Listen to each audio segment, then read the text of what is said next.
Hello everyone, myself Dheeraj Kaushik, social science teacher. Welcome to my channel. I hope आप सब लोग अपने घर पे बहुत अच्छे से होंगे। खूब मेहनत से पढ़ते भी रहिएगा और ठंड से अपना बचाव करते रहिएगा।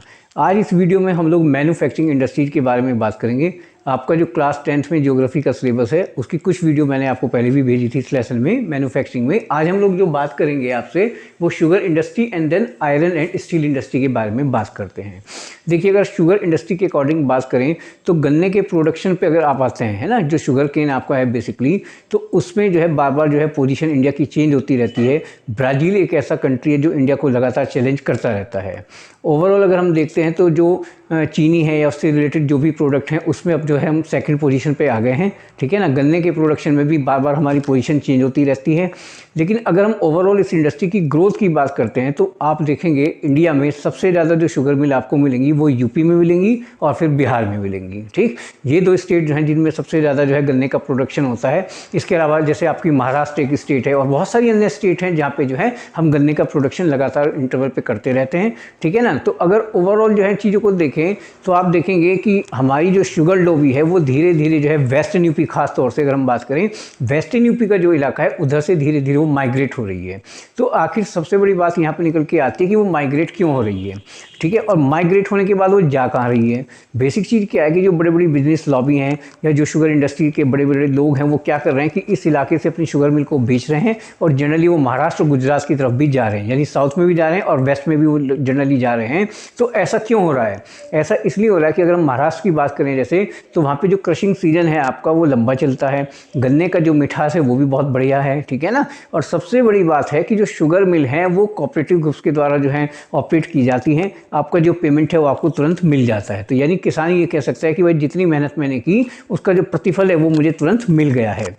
इस इलाके में ऐसा देखा गया है कि हमारा जो इलाका है वेस्टर्न यूपी की जो बेल्ट है कि उसमें कई जगह पे ऐसा देखा गया कि जो केमिकल्स या जो फर्टिलाइज़र हम लोग यूज़ करते हैं तो उसकी वजह से क्या होता है कि कई बार जो है जो गन्ने का मिठास है वो थोड़ा सा कम हो जाता है। यानी इतने केमिकल और फर्टिलाइज़र हम लोग यूज़ कर रहे हैं कि उससे जो है गन्ने की मिठास कम हो जाती है। अब भाई आप ये देखें कि अगर गन्ने की मिठास ही कम हो जाएगी तो फिर जो है कौन प्रोडक्ट को खरीदेगा, ठीक। तो इसलिए जो है बहुत सारी इंडस्ट्रीज ऐसी हैं शुगर से रिलेटेड जो है वो धीरे धीरे जो है हमारे यहाँ से महाराष्ट्र की तरफ जो है शिफ्ट हो रही हैं। इसके अलावा और भी बहुत सारी प्रॉब्लम आ जाती हैं। कई बार ऐसा देखा जाता है कि कुछ शुगर मिल ऐसी हैं जिसमें जो मशीनें हैं वो बहुत पुराने ज़माने की लगी हुई हैं, उनमें कोई भी जो है नई चीज़ जो है ऐड नहीं की गई है। कई बार जो है लेबर को लेके भी जो है एक तरीके से कह सकते हैं कि प्रॉब्लम आ जाती है। पावर कट की सप्लाई की जहाँ तक बात है कि वह ना पावर कट की अगर हम बात करते हैं तो जनरली उसमें तो बहुत सुधार यूपी में खास तौर से हो गया है, लेकिन फिर भी बहुत सारी जो जनरल प्रॉब्लम है इस इंडस्ट्री के साथ जो है जुड़ी हुई हैं। ट्रांसपोर्टेशन में कई बार जो है बड़ी प्रॉब्लम आ जाती है कि भाई जहाँ पे शुगर मिल है वहाँ तक जो है प्रॉपर ट्रांसपोर्ट अवेलेबल है या नहीं है। तो अब जो है गवर्नमेंट को इस चीज़ पे भी फोकस करना है। खासतौर से अगर हम उत्तर प्रदेश की बात करते हैं कि यहाँ पे जो शुगर मिल है वो बनी रहनी चाहिए, क्योंकि बहुत बड़ी मात्रा में जो लोग हैं वो इससे जो है जुड़े हुए हैं। एग्रीकल्चर और एग्रो बेस्ड जो इंडस्ट्रीज होती हैं उसमें शुगर केन जो है नंबर 1 पे आज की तारीख में काउंट किया जाता है। तो वो इसलिए किया जाता है कि इस इंडस्ट्री से क्या होता है कि बहुत सारे लोगों को अदर जो है जॉब भी मिल जाते हैं। तो जो ये लगातार शिफ्टिंग चल रही है कि भाई महाराष्ट्र में जा रहे हैं, तो इस चीज़ को अगर आपको रोकना है तो जो केमिकल्स हैं या जो फर्टिलाइजर आप लोग यूज़ करते हैं उसके ऊपर थोड़ा सा जो है आपको ध्यान देना पड़ेगा, यानी उनका यूटिलाइजेशन कम से कम होना चाहिए, ठीक। अच्छा, अगर हम बात करते हैं आयरन एंड स्टील इंडस्ट्री, देखिए आयरन एंड स्टील जो इंडस्ट्री है आपकी वो इंडिया में एक तरीके से हम माने तो भाई बेसिक इंडस्ट्री आप उसे कह सकते हैं, आप उसे हैवी इंडस्ट्री भी कह सकते हैं, ठीक है ना। ये एक ऐसी इंडस्ट्री है जो किसी भी कंट्री के ऑलराउंड डेवलपमेंट में बहुत ही इंपॉर्टेंट रोल प्ले करती है। अगर हम इंडिया के अकॉर्डिंग बात करें तो इंडिया के साथ भी ये चीज़ आती है, ठीक है ना। अगर हम रॉ मटेरियल के अकॉर्डिंग बात करें जनरली आप कह सकते हैं कि हार्ड कोर होता है, आयरन कोर होता है ना, आयरन और की अगर हम बात करते हैं, ठीक है ना। इसके अलावा लाइमस्टोन का जो कंसेप्ट है तो उसमें जो रेशो आती है के जो है 4, 2 और 1 की आती है। ओवरऑल अगर आप चीज़ों को देखें तो जो आयरन एंड स्टील इंडस्ट्री है, ठीक है ना, एक तरीके से कहते हैं कि भाई बेस है इंफ्रास्ट्रक्चर का, बहुत सारे मेडिकल इक्विपमेंट होते हैं, डिफेंस की चीज़ें होती हैं जिनको बनाने के लिए हमें स्टील की ज़रूरत होती है। यानी जीवन के हर हिस्से में ये मान के चलो आप कहीं ना कहीं इनका कोई ना कोई कॉन्ट्रीब्यूशन तो बनकर आता ही आता है, ठीक है ना। तो मतलब साफ है कि ये जो इंडस्ट्री है ये लगातार जो है बूस्टअप होने वाली इंडस्ट्री है। अच्छा, अगर हम वर्ल्ड लेवल पे कंपेयर करते हैं तो भारत अभी थोड़ा सा पीछे है। हालांकि अगर हम स्टील के प्रोडक्शन की बात करते हैं तो जितनी हमारी ज़रूरत है उतना प्रोडक्शन तो हम लोग कर लेते हैं, फिर भी हम अदर कंट्री से जो है लगातार परचेज करते रहते हैं।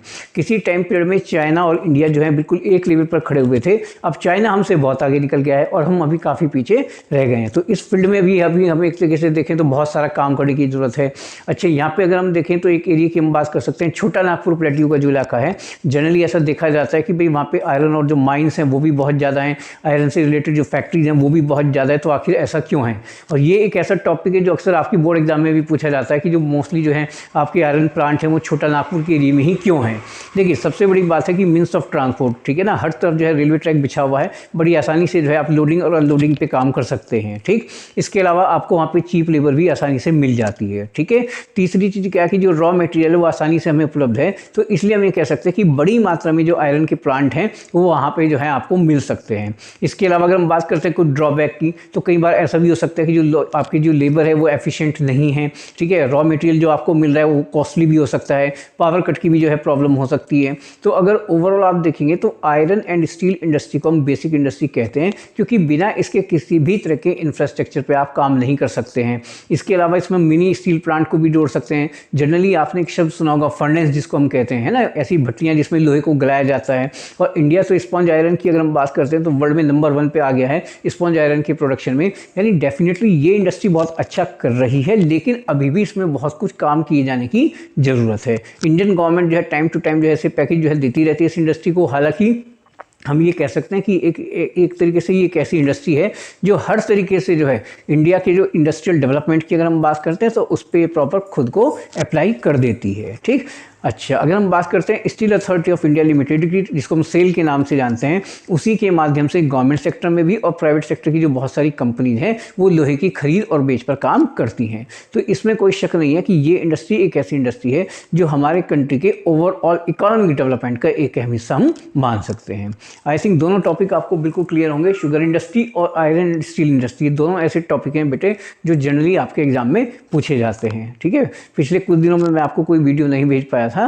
ठीक है, अब आगे से कोशिश करेंगे कि आपकी वीडियोस कंटिन्यू रहें और जो कॉम्पिटिटिव एग्जाम की वीडियोस हैं वो भी मैं आपको लगातार भेजता रहूँगा। आप सबको मेरी तरफ से मकर संक्रांति की बहुत बहुत शुभकामनाएं। अपना ध्यान रखिएगा, अच्छे से घर पे रहिएगा और अच्छे से पढ़ते रहिएगा। और साथ में चैनल को सब्सक्राइब करना ना भूलें। जो भी आपके फ्रेंड सर्कल में बच्चे हैं उनसे आप बात करें, जो भी आपका सर्किल है उसमें ज़्यादा से ज़्यादा जो है चैनल को आगे फॉरवर्ड करें और इसे सब्सक्राइब करें। Thank you.